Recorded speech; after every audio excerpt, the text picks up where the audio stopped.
NCP নেতাদের নিরাপদে সরিয়ে নিল সেনাবাহিনী ও পুলিশ। সেনাবাহিনী ও পুলিশের সহায়তায় নিরাপদে গোপালগঞ্জ ছেড়েছেন এনসিপি নেতারা। বুধবার বিকেলে দলটির কয়েকজন নেতাকে সেনাবাহিনীর এপিপিতে উঠতে দেখা যায়। এনসিপি নেতাদের মধ্যে রয়েছে সার্জিস আলম, হাসনাত আব্দুল্লাহ ও আক্তার হোসেন। এর আগে বুধবার দুপুরে সমাবেশ শেষে ফেরার পথে চৌরঙ্গি মোড়ে এনসিপি নেতাদের গাড়িবহরে নিষিদ্ধ সংগঠন ছাত্রলীগ ও কার্যক্রম নিষিদ্ধ থাকা আওয়ামী লীগের নেতাকর্মীরা হামলা চালায়।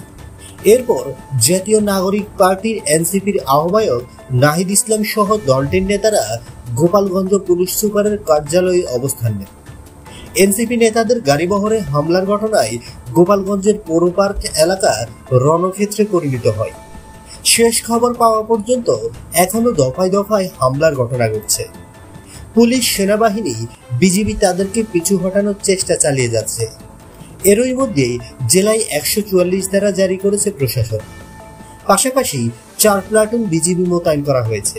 বন্ধুরা, নিত্য নতুন এক্সক্লুসিভ খবরাখবর সবার আগে পেতে আমাদের ইউটিউব চ্যানেলটি সাবস্ক্রাইব করে পাশে থাকা বেল আইকনটি অন করে দেওয়ার অনুরোধ।